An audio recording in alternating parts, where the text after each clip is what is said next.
sedikit to find the lost remote. untuk menemukan remote control yang hilang itu. And what Jesus is saying about table fellowship and from table fellowship Dan apa yang sebenarnya Yesus katakan mengenai persekutuan di sekitar meja makan ini is that God is taking the initiative to find the lost, adalah bahwa Allah sendiri mengambil inisiatif untuk menemukan yang hilang itu. and those who follow him should do the same.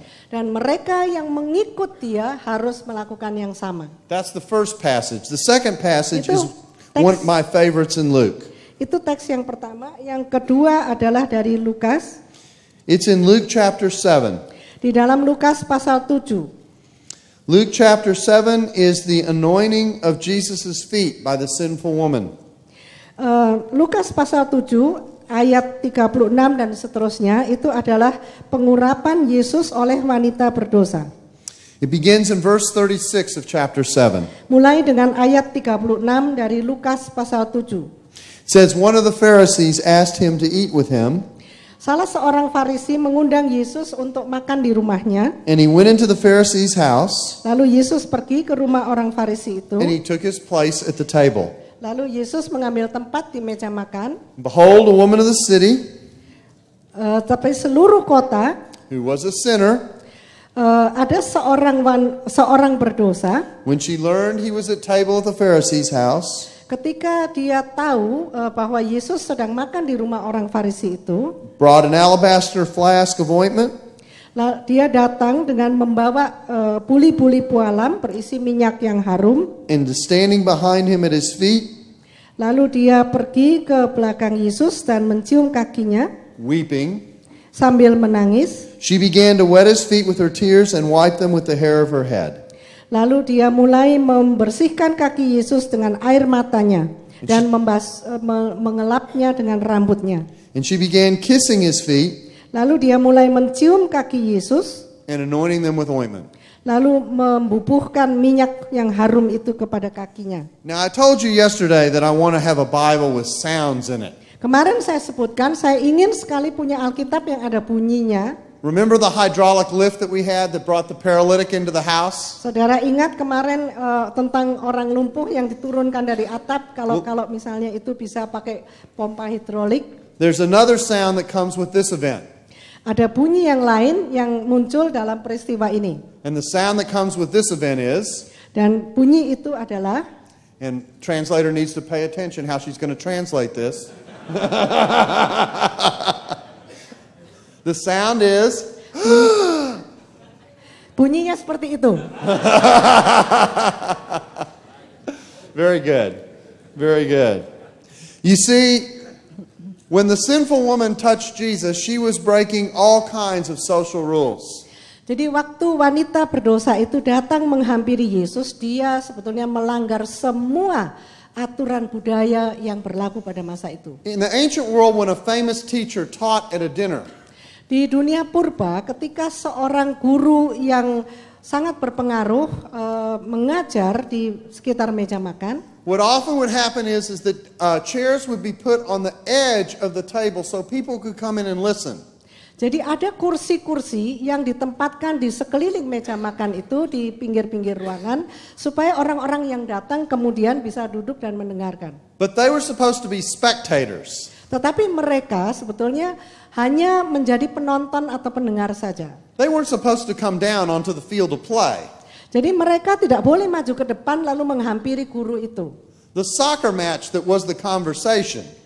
Pardon? The soccer match that was the conversation. The football match. Oh, Yeah. Ini kalau misalnya yang dibicarakan itu tentang pertandingan sepak bola, Was supposed to be between the teacher and those who hosted the meal. itu hanya boleh dibicarakan antara sang guru dengan mereka yang diundang di dalam perjamuan makan itu. So you weren't supposed to come down out of the stands onto the field of play. Jadi orang tidak boleh turun dari podium di sana lalu ikut-ikut bicara di sini. That was already one thing that she did. Tapi hanya satu yang dilakukan oleh wanita itu. The second thing is everyone knew who she was. Yang kedua adalah semua orang tahu dia siapa. She's identified as a sinner. Dia dikenal dan dicap sebagai orang berdosa. We aren't told exactly what she had done. Tidak dikatakan apa sebetulnya dosanya, but whatever it was, everybody knew it. tapi apapun dosanya, semua orang tahu. And she came down to the teacher and anointed his feet. Lalu dia datang ke kaki guru, sang guru, dan mengurapi kakinya. And even touched him. Bahkan menyentuh dia. So this is a shocking thing. Ini yang sangat mengagetkan. I try to think about how I can illustrate this event so that we get it. Saya akan berusaha untuk mengilustrasikan peristiwa ini supaya lebih dimengerti. Now I'm assuming that most of you know who Billy Graham is. Saya asumsikan sebagian besar saudara tahu siapa Billy Graham. So assume you invited Billy Graham to dinner. Misalnya saudara mengundang Billy Graham untuk makan bersama saudara. And as you were getting ready to pass the steak, Lalu waktu saudara mau menyampaikan steak itu, because you're feeding Billy Graham your best, karena saudara ingin menjamu Billy Graham dengan makanan yang paling baik, all of a sudden Madonna walks in. lalu tiba-tiba ada Madonna yang masuk ke situ. She breaks open a flask of perfume, Lalu dia memecahkan satu buli-buli berisi minyak wangi, pulls the shoes off of Billy Graham's feet, lalu mencopot sepatu Billy Graham, and weeping begins to anoint them. lalu sambil menangis dia mengurapi kaki Billy Graham dengan minyak itu. Now there's a sound that would come with this, Lalu ada bunyi yang keluar pada waktu itu. and that sound is, Dan bunyi itu adalah, and the translator better be ready for the sound. I want ready. Nah, bunyinya seperti itu. Now, it's very interesting the reaction that is reflected by my sound, the Dan yang sangat menarik adalah reaksi yang diungkapkan oleh bunyi yang saya keluarkan tadi itu. Semua orang terkejut. It's in verse 39. Itu dicantumkan di dalam ayat 39. Now when the Pharisee who had invited him saw it, he said to himself, Ketika orang Farisi yang mengundang Yesus melihat hal itu, ia berkata dalam hatinya. now we've already met this idea. We've already seen this idea. Kita sudah melihat pemikiran tentang ini. When someone thinks in front of Jesus, Ketika seseorang berpikir di dalam hatinya di depan Yesus, it's bad for the person doing the thinking. itu artinya buruk sekali untuk orang yang berpikir seperti itu. Now the application is not don't think in front of Jesus. Lalu aplikasinya tidak ditumpahkan di depan Yesus. The application is be careful what you think of in front of Jesus. Aplikasinya adalah hati-hati kalau saudara berpikir sesuatu di depan Tuhan Yesus. Here's what the Pharisee thought to himself. Inilah yang dipikirkan oleh orang Farisi itu. If this man were a prophet, Andai kata orang ini seorang nabi, he would have known who and what sort of woman this is who is touching him, for she is a sinner. tentu ia tahu siapa dan orang apakah perempuan yang menjamahnya ini, karena dia orang berdosa. Now that says it far too calmly. Fardu? Too calmly. Ini sangat diucapkan dengan sangat tenang. This is how this verse should be read. Seharusnya ayat ini dibaca demikian. If this man were really a prophet, Andai kata orang ini benar-benar seorang nabi, he would have known who and what sort of woman this is who is touching him, ia tentu akan tahu siapa orang ini yang menyentuh dia, for she is a sinner. karena dia ini orang berdosa. Very good. I told you I want a Bible with sound. Saya sudah katakan saya kepingin ada Alkitab yang bisa berbunyi. Now I need to tell you about the Greek language here. Saya ingin menyampaikan sesuatu dalam bahasa Yunani di ayat ini. In the Greek, there are three ways to say if and then. Di dalam bahasa Yunani ada 3 cara untuk mengatakan seandainya maka . I'm so glad I have a New Testament professor translating for me. No, I'm not a professor. Oh, you're not a professor. Oh, okay. The first way is this. Cara yang pertama adalah If, and we're going to say this is so, then. cara pertama adalah andai kata, maka. The second way of doing it is to say if, and I'm not going to say either way, then. Cara yang kedua adalah mengatakan jika atau andai kata, tetapi tidak ada kejelasannya, lalu disambung dengan maka. And then the third way is this way. Lalu cara yang ketiga adalah ini. If, Jika, but it's not the case. jika sesuatu yang bukan kasus yang sebenarnya. Now, this verse Ayat ini is the third way of saying if and then. menyampaikan cara yang ketiga tadi waktu berkata tentang jika, maka. If, but it is not the case. Jika, tetapi bukan demikian halnya. If Jesus were a prophet, but he's not. Jika Yesus itu seorang nabi, tapi sekarang ternyata rupanya dia bukan nabi. And I know that because if he were a prophet, he wouldn't let this woman touch him. Dan saya yakin dia pasti bukan nabi, karena kalau dia nabi, pasti dia tidak akan mengizinkan wanita itu menyentuh dia. Now, all this is going on in the thinking of Simon the Pharisee. Lalu semuanya ini sebetulnya berlangsung di dalam pikiran Simon orang Farisi. And this is why I love this passage. Dan inilah sebabnya saya sangat senang dengan teks ini. Because while Simon the Pharisee is thinking that Jesus is not a prophet, Karena sementara Simon orang Farisi sedang berpikir bahwa Yesus itu bukan nabi, Jesus knows exactly what Simon is thinking. Yesus tahu persis apa yang sedang dipikirkan oleh Simon. How do we know that? Bagaimana kita tahu itu? Because he tells a parable that tells us that he knows. Karena Yesus kemudian menceritakan suatu perumpamaan untuk Simon. And the parable goes like this. Dan perumpamaan ini berbunyi demikian. A certain creditor or banker had two debtors. Ada seorang kreditor atau seorang pemilik bank yang memberikan hutang. One owed 500 denarii. Yang satu 500 dinar. This is about two and a half years worth of work. Ini ekuivalen dengan kira-kira 2,5 tahun bekerja. And the other owed 50. Yang lainnya menerima hutang sebesar 50 dinar. About 2.5 months worth of work. Itu nilainya kira-kira sama dengan 2,5 bulan bekerja. And when they could not pay, he forgave them both. Waktu kedua-duanya tidak sanggup membayar, kreditor itu mengampuni keduanya. And Jesus asked his host, Lalu Yesus meminta kepada tuan rumah yang menjamu dia, which one will love him more?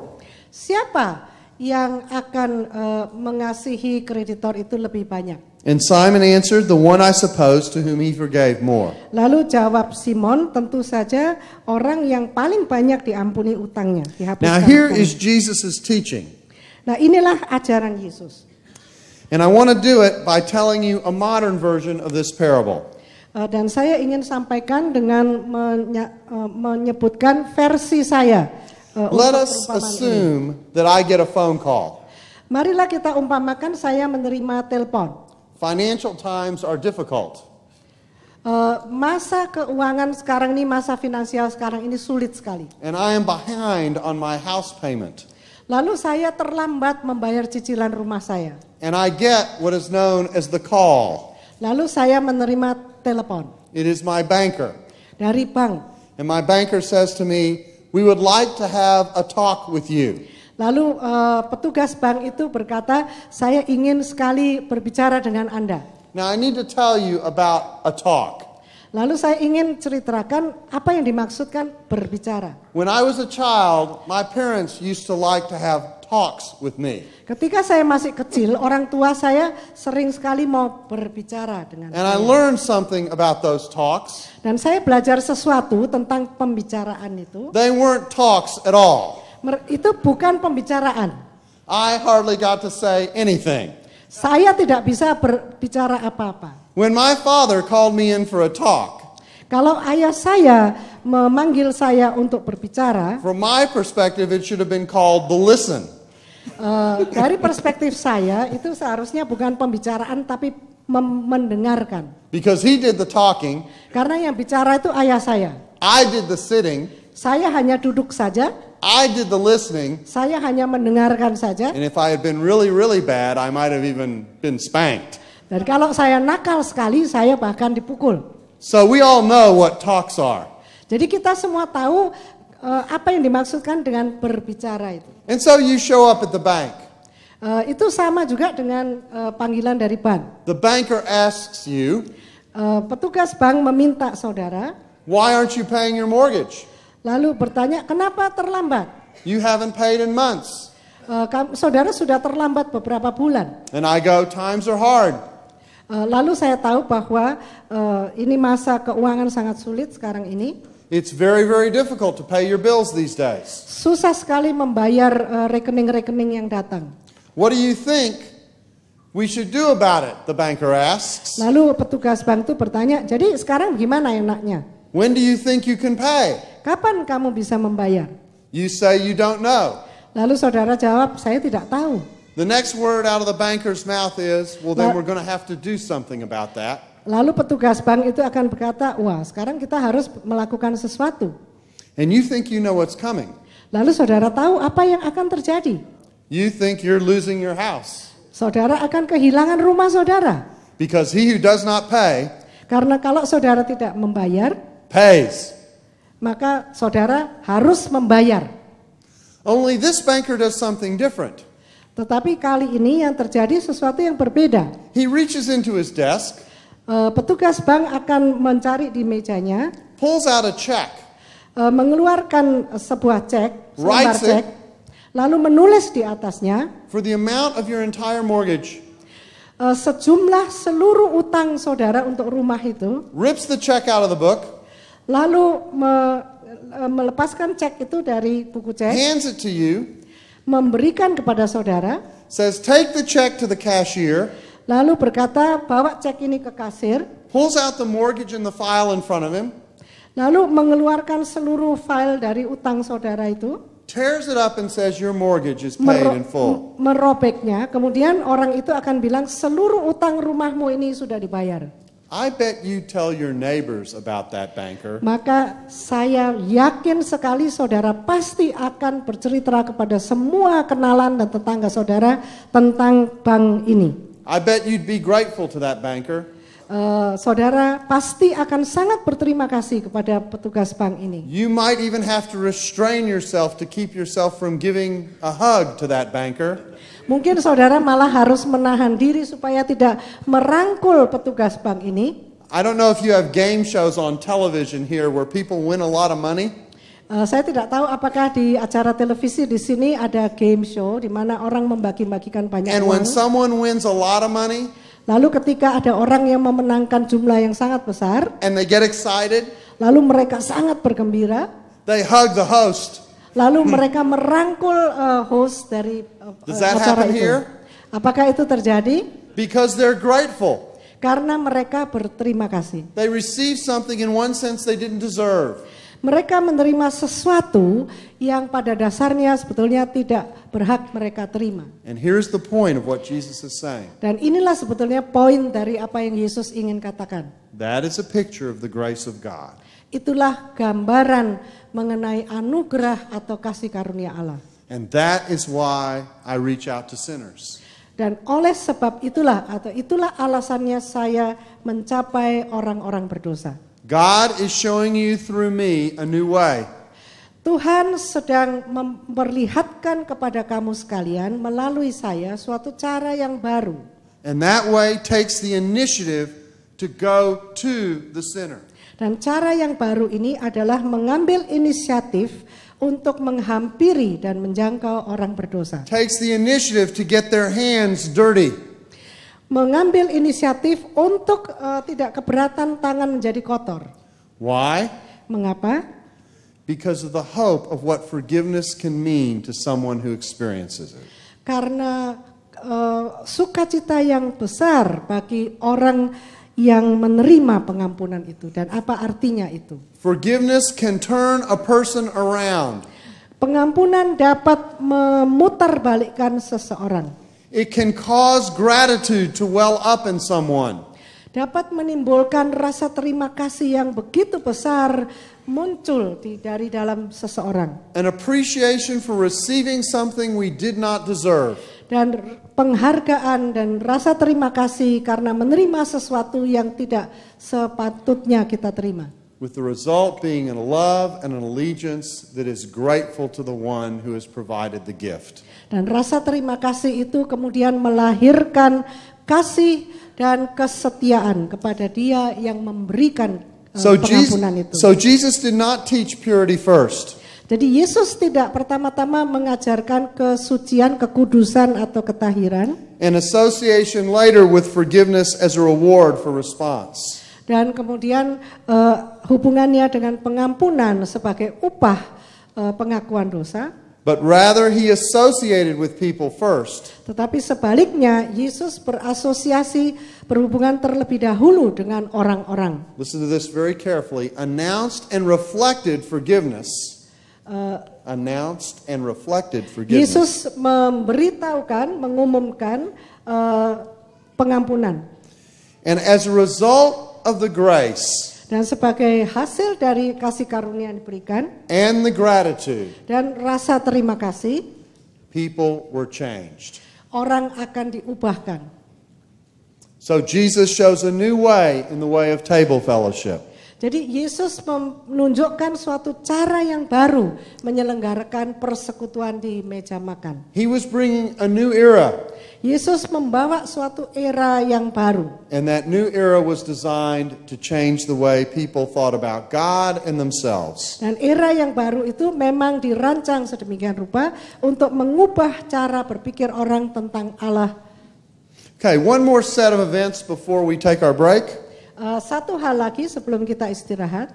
The second set of events are Sabbath controversies. Yang kedua di sini adalah kontroversi atau pertentangan-pertentangan mengenai hari Sabat. These events also are multiply attested. Peristiwa-peristiwa ini juga banyak sekali disebutkan di dalam berbagai sumber. And this involved Jesus both acting on the Sabbath and performing miracles on the Sabbath. Dan peristiwa-peristiwa ini membicarakan tentang Yesus melakukan sesuatu pada hari Sabat dan mujizat-mujizat yang dilakukan Yesus pada hari Sabat. Think about the time when his disciples went through the fields plucking grain on the Sabbath. Saudara ingat peristiwa itu di mana Yesus dan murid-muridnya berjalan melewati suatu ladang gandum, lalu murid-murid memetik gandum pada hari Sabat. And the Pharisees stopped him and said, "That is not allowed." Dan orang Farisi melihat itu lalu bilang itu tidak boleh. Or think about the miracles that he performed on the Sabbath. Atau saudara mungkin ingat tentang mujizat-mujizat yang dilakukan Yesus pada hari Sabat. In one particular miracle, a leader of the synagogue said, "You can come and heal them tomorrow." Di dalam salah satu episode itu ada pemimpin dari sinagog yang berkata kepada Yesus, kamu boleh datang lagi dan menyembuhkan dia besok. Now we're not just talking about rules here. Di sini kita tidak hanya berbicara mengenai aturan peraturan-peraturan. We're talking about commandments that God gave to the Jewish people. Kita berbicara tentang perintah Tuhan kepada umat Yahudi. They were to rest on the Sabbath. Mereka harus beristirahat pada hari Sabat. Work 6 days, bekerja 6 hari, rest on the 7th. Istirahat pada hari yang ke-7 atau Sabat. So we are talking about commandments. In fact, we are talking about one of the 10 commandments. Jadi yang dibicarakan di sini sebetulnya adalah hukum Tuhan. Jadi salah satu dari 10 hukum. So if you were Jewish, jadi andai kata saudara ini orang Yahudi, and you wanted to be faithful to God and the law, dan saudara ingin setia kepada Allah dan setia kepada hukum Tuhan, keeping the Sabbath was an important sign of being faithful to God. Memelihara hari Sabat adalah suatu tanda yang sangat penting untuk menyatakan kesetiaan kepada Allah dan pada hukumnya. In fact, this was such an important marker of Judaism. Bahkan ini salah satu tanda Yudaisme yang sangat penting. That the Jewish people spent a lot of time thinking about what was appropriate to do on the Sabbath and what was not. Sehingga orang Yahudi kemudian banyak sekali memikirkan apa yang pantas dilakukan pada hari Sabat dan apa yang tidak seharusnya dilakukan. In one of their books written between the end of the Old Testament and the beginning of the New, Di dalam salah satu kitab Yahudi yang ditulis di antara masa Perjanjian Lama dan masa Perjanjian Baru, in the book of Jubilees, di dalam kitab yang disebut Jubilees, the point is made that the Sabbath law was made in God's mind before the creation. dijelaskan bahwa hukum Sabat itu sudah ada di dalam pikiran Allah bahkan sejak sebelum penciptaan. And so, this is a very, very important practice. Karena itu praktek ini adalah satu praktek yang sangat penting. Now, what I have in your notes, Apa yang saya tuliskan di dalam catatan di sini, at least I think I gave them in your notes, saya pikir saya berikan di dalam catatan ini. is a passage. If this isn't there, then it's up on the screen. Ayat itu ditulis di dalam layar. Is a law describing what can't be done on the Sabbath. Ini satu peraturan yang merupakan penafsiran orang Yahudi mencantumkan dengan sangat detail daftar hal-hal yang tidak boleh dilakukan pada hari Sabat. It appears in a Jewish book called the Mishnah. Tulisan ini dicantumkan di dalam kitab Yahudi yang bernama Mishnah. The Mishnah was the written codification of the oral tradition. Mishnah itu adalah kitab yang menuliskan, mengkodifikasikan lisan yang berlaku.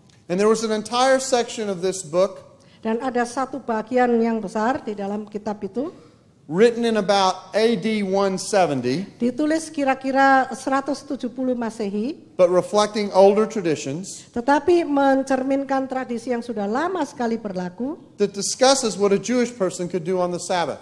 yang membicarakan apa yang dapat dilakukan oleh seorang Yahudi pada hari Sabat.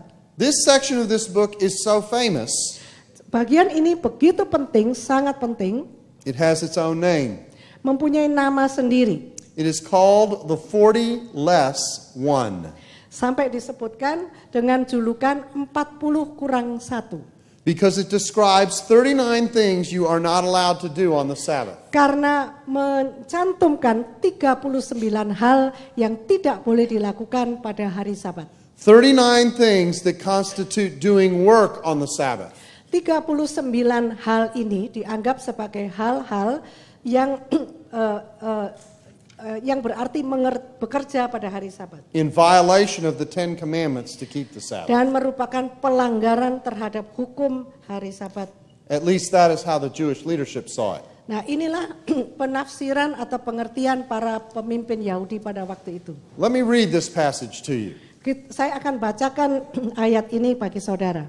The categories of acts of labor Kategori dari tindakan-tindakan bekerja prohibited on the Sabbath yang dilarang pada hari Sabat are 40 less 1. berjumlah 40 kurang 1. He who sows, Dia yang menabur, plows, yang membajak, reaps, yang menuai, binds sheaves, yang mengikat hasil tuaian, threshes, yang mengirik, yang menginjak-injak atau menumbuk tuaian gandum itu, winnows, yang mengangin-anginkan, selects fit